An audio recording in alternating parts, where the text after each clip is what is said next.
things get a little more sinister. Leaning eerily against a wall is what appears to be the gravestone of a 7-year-old boy named Little Jack, who died in 1909. As of yet, no one's been able to offer an explanation. Hey, what it be? It's your boy Dre OG. Welcome back to the OG family. Make sure y'all smash that like button, subscribe to my channel if you're rocking with the vibes and the content. But man, we got these creepiest things discovered by urban explorers. Look, man. I love these type of videos right here because I'm not the one that gotta walk through these goddamn woods and stuff. You know, we can just benefit from being behind the camera, being you. That's us. You know, we the cool guys that's gonna stay in the crib and just watch everybody else do it. You know, it's fun. But look, man, let's get into this video, man. Hopefully y'all having a good day. If you're not, we're going through this thing called life together. And this video is made for entertainment and educational purposes. Activate the nostril cam. Put my head in the box. Abandoned places, it's hard not to wonder what's inside. And why was it abandoned in the first place? But after watching this, you'll see that sometimes those questions are best left unanswered. Because once in a while, urban explorers of abandoned places end up finding things they wish they hadn't. Creepy abandoned mine shaft. YouTube user Frank Hood of the Exploring Abandoned Mines channel posted a chilling video while deep in an abandoned gold mine in Australia. Exploring the mine on a dark and stormy night? A questionable idea in itself. The video captures something very creepy indeed. Do you hear that? If you listen carefully, you can hear what sounds like whispering voices in the secluded underground mine. Wow. I've heard some weird stuff in mines, but that Yeah, buddy, is definitely cuz tripping. creepy. The YouTuber stays surprisingly calm, but was still too freaked out to continue exploring. It's worth noting, this YouTuber's channel is not focused on the paranormal. This video was somewhat of an anomaly among its usual content. Could the odd hissing sound have been snakes like he suggested? Were his footsteps or the sound of wind reverberating and echoing around the mine shaft, creating the strange auditory phenomena? Or was it really the voices of people or things occupying the mine, who don't seem too welcoming of visitors? Viewers were seriously spooked by the video, with one suggesting it sounded like a demonic ritual. Other users were less convinced, agreeing with the theory that the noises were simply echoes or were possibly even added in after the event. But on the chance that it is real, can you imagine hearing those sounds while exploring an abandoned mine at night? Alone? No. No.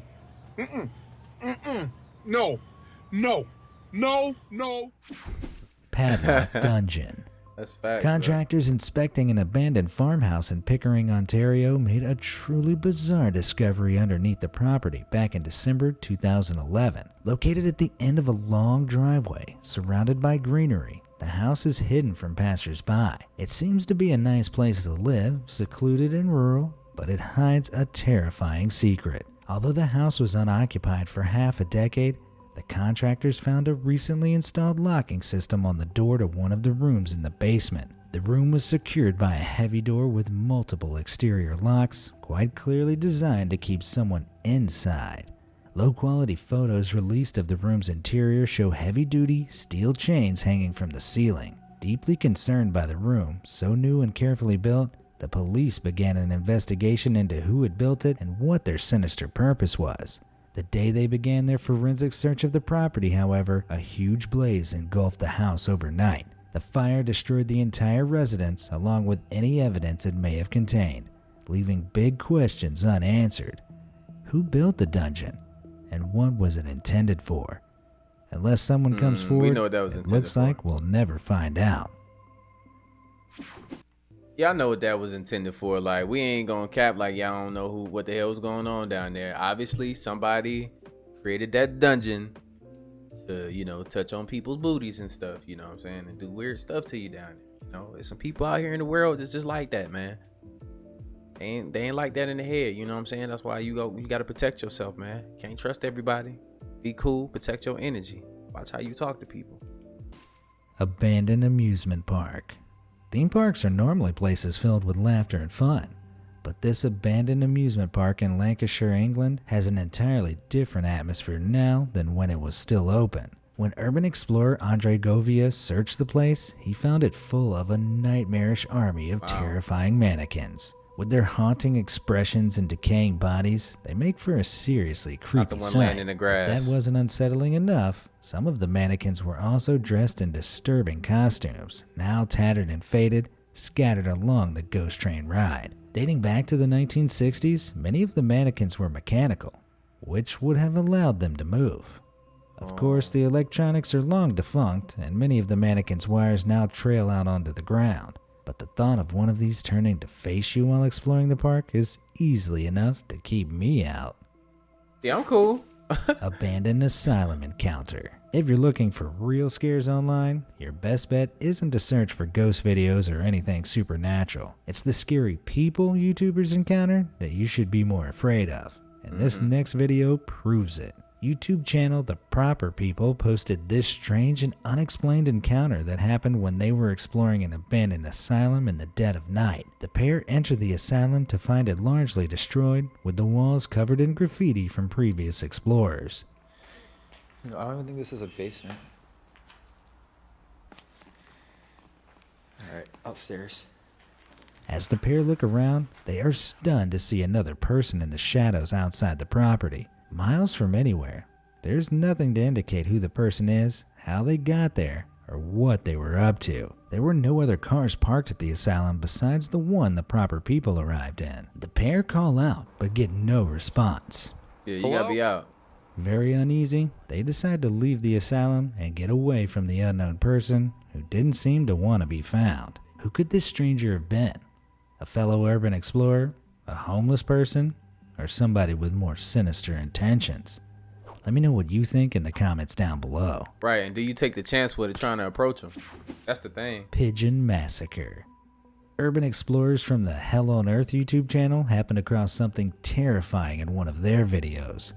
Having received a tip-off about an abandoned building somewhere in England, allegedly used by the Ministry of Defense, the group decided to investigate. Soon after entering, they find this intimidating message on a wall. Not the warmest of welcomes. No. But remarkably undeterred, the group continued further into the abandoned, pigeon feces-covered complex, only to find another message saying, "Don't go upstairs." And yet, up they go. As their exploration moves along, Of course, an increasingly of course. noticeable number of dead pigeons can be seen, some headless. But the scariest part?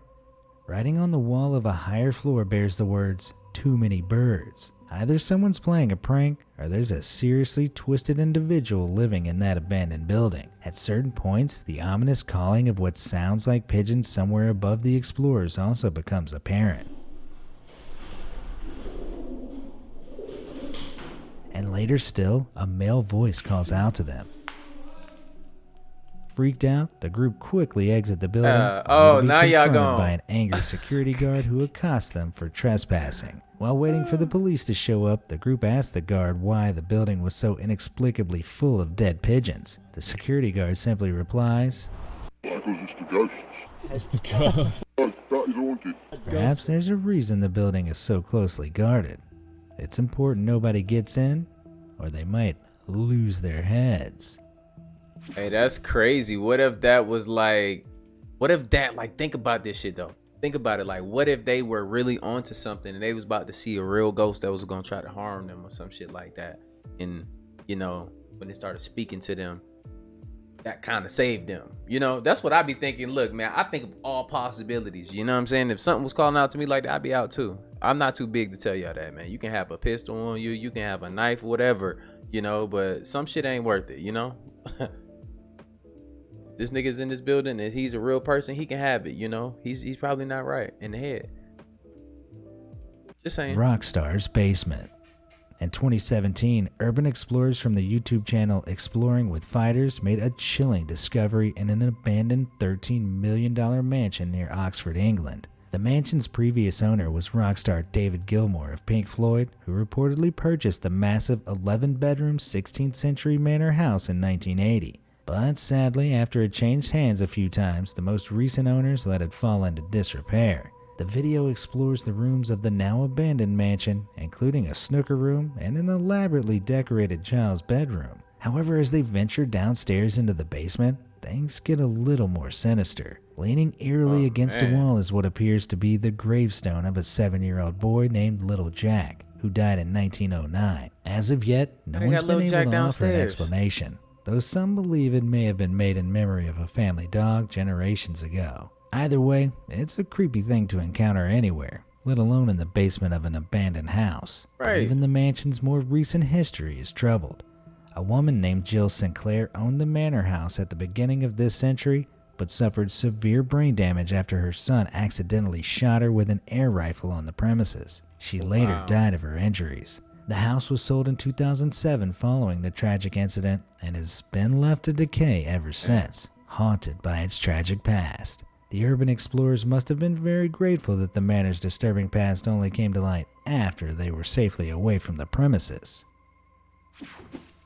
Dr. Anna's house. There's an abandoned urology clinic in Bad Wildungen, Germany that's a morbid tourist dream. To the urban explorer community, this creaky, decrepit building is known as Dr. Anna's house. While the identity of Dr. Anna has never been confirmed, the clinic was abandoned sometime in the last 30 to 50 years. The creepy contents of its downstairs surgery have lured explorers from across the world ever since. The diverse array of faded medicines and other pharmacology equipment is surreal, but not as creepy as the numerous glass vessels of preserved human kidneys. I suppose if Dr. Anna was working with urine all day, it must have made sense to study the things that produce it up close. For science, I guess? Or maybe she just took her own out for inspection and forgot to pop them back in before leaving. Whatever the answer is, I'm not sure I want to know. Imagine. New Orleans charity. Yeah, I know they said back then that sometimes they didn't use anesthesia, like anesthetics and everything. Like they ain't put you to sleep, they ain't numb you up, they would just go in. You know what I'm saying? I couldn't imagine, bro. You know what? I'm just gonna die with this disease that I got, because what y'all gonna do to me is gonna be worse. Hospital. The New Orleans Charity Hospital dates back to 1736, when a generous benefactor left money to construct the new hospital in his will. But after surviving for over 250 years, the building was irreparably damaged by Hurricane Katrina in 2005. Devastated by the storm, the building became unusable and was abandoned. Urban explorers, intrigued by the building, discovered eerie, storm-beaten rooms and operating theaters slowly rotting and decaying. More disturbingly, they also found traces of biohazardous material left behind in the rush to escape, including blood and urine. There were even body parts, such as removed gallbladders, lying around in certain rooms awaiting the analysis or appropriate disposal that never came. Today, the hospital remains closed to the public and strictly off limits. But that doesn't change the fact that it's a hotspot for urban explorers. I see why. Barn dolls. While exploring an abandoned petting zoo, the hilariously named Reddit user Himmelfarts Commando stumbled across a scene straight out of a horror movie. While the Redditor may have expected to find some unusual things while exploring, they couldn't possibly have expected to find this.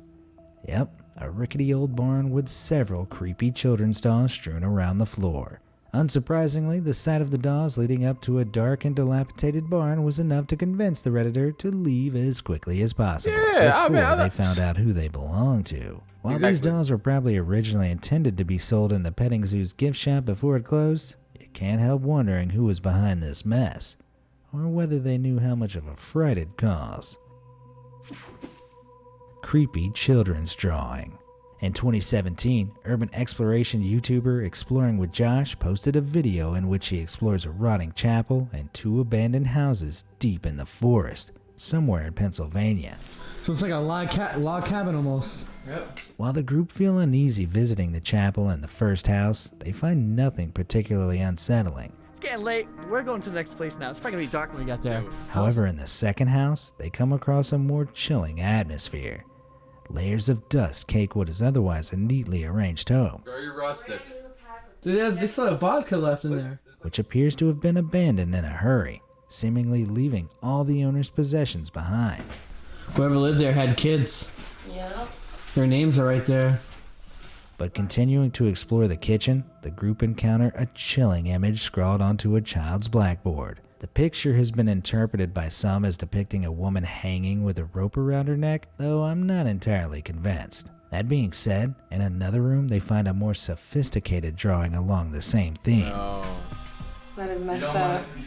The group found nothing else around the house to explain the drawings or why the house was left in such a hurry, as if frozen in time. But why would they leave everything? Like, it's just... That shit might be haunted, G. I don't understand. While some commenters on the video have suggested the drawings were faked, either by Josh or previous explorers, it doesn't make the houses themselves any less creepy. The unanswered question of why they were so quickly abandoned remains. Like, how can... Imagine just ditching your house. Who knows where you went or what happened. This is like, what the heck? So, lending itself to all sorts of dark conclusions. But whether tragedy really that befell happens, this though. place or not, there's no doubt that an abandoned house full of morbid sketches would be a supremely creepy thing to find deep in the woods. Abandoned veterinary school. Most urban explorers know the risks they're taking on when they enter places. They could be arrested, injured, or come across something truly horrific. For something from the latter category, just ask Stefan Bernard. What he found in the basement of an abandoned veterinary school in Anderlecht, Belgium, is the stuff of nightmares. The veterinary school closed towards the end of the 20th century and has been abandoned ever since. Stefan and other explorers decided to Dope-ass investigate the picture. building to take pictures of the decaying classrooms, but once inside, they were met with the sickly, pickle-like odor of formaldehyde. Stefan and the others decided to head downstairs to figure out where the stench was coming from. What they found was beyond any of their expectations. Containers, some nearly a century old, were dotted all over, each filled with the preserved bodies of animals. Hundreds of grotesque body parts and organs could be seen floating in formaldehyde, with dogs, cats, and rabbits being among the hideous menagerie. Stefan's photos are truly spine-chilling, and it's not hard to imagine the disgusting smell of all those random preserved animal parts. While these specimens were clearly once used for study, I can't help feeling like a mad scientist is about to jump out, ready to put my organs in a jar. Bathtub Crazy full shit of we don't see. brains. Back in 2009, in an abandoned hospital in an undisclosed location in the southern United States, one urban explorer made a truly ghastly discovery. The explorer snapped pics of this ghastly sight. A bathtub full of brains suspended in an unknown brown substance. While little information was provided alongside the image, it does appear to show real brains, potentially preserved with formalin for medical study. The strangest part, though, is that they look decidedly like human brains in shape and size. While it's possible this hospital had to quickly store the specimens in an emergency, a bathtub isn't how I'd manage my personal collection of brains. It's got to be individually labeled jars, at least for the discerning collector. But seriously, whatever the explanation behind the image, be it medical, artistic, or something darker, it's a sight I sincerely hope to never encounter. Great white shark. Early in 2019, an urban explorer came across something truly bizarre in an eerie abandoned wildlife park near Melbourne, Australia. YouTuber Luke McPherson decided to explore the derelict park, hoping to gain some insight into its history, but instead found something terrifying. In a storage room out of the corner of his eye, Luke spotted a 16-foot-long, 2-ton great white shark. The shark was suspended in a formaldehyde tank, almost perfectly preserved by the chemicals, surrounded by piles of litter and dusty boxes. The shark, affectionately named Rosie, it turned out, had been accidentally caught in a fishing net over 20 years ago and had been preserved and displayed in the tank ever since. But when the park closed almost a decade ago, its owners decided they didn't want to take the enormous creepy shark with them. I don't know why not. It's a great conversation starter. Fortunately though, as a result of the publicity generated by the shocking discovery, a local tourist attraction, Crystal World, stepped in to save the shark from disrepair. Rosie is currently being restored and rehoused before going back on display near Melbourne, creeping out the masses once more. But as spine-chilling as a preserved great white may be, it's still better than encountering a live one in the middle of the sea, because in the ocean, there's nowhere to formaldehyde. With the corny little joke. I love it though. With the corny little ending. Like I get it, you know what I'm saying? But look, man, that's just crazy. What would y'all did if y'all would have found that damn big ass shark there. Look, man, look. I know, man, if you got a hustler mindset, man, you have been trying to goddamn, look, man, how much do these go for? You know what I'm saying? That's my question. How much do you go for? You know, I'm gonna call my people, you know, I know somebody that deal with sharks. You know, but look, man, hopefully y'all enjoyed this video right here, man. It's crazy, man. Do any of you guys go on urban explorations? I know I've been on some, and they were definitely lit. I went into a few caves in my lifetime, believe it or not, and I was a lot younger. It was dope, but I don't know if I would go as hard on these adventures like I did. I was, you know, I got kids now, so I gotta think about that, you know. But yeah, man, yeah, this shit's crazy. Like, that's why I watch this from behind the screen now, because you know you got people that's here for you. You got people that look up to you. But look, so don't be out here doing dumb shit, out here risking your life, and you got people that need you here. You know, you got to think about that. Put that in, you know, forefront of your mind. But look, man, I'm done wasting y'all time with this. I'll see y'all in the next video. Make sure y'all got y'all notifications on always, so you can get these videos. Make sure y'all still subscribe, because you get unsubscribed from channels. I just been unsubscribed from channels, and I had to find them and resubscribe. Yeah, I already know. Believe me. But look, man, I'll see you in the next video. Spread love, because there's too much hate in this world. Love you guys. See you in the next video. And I'm out, though. Blah.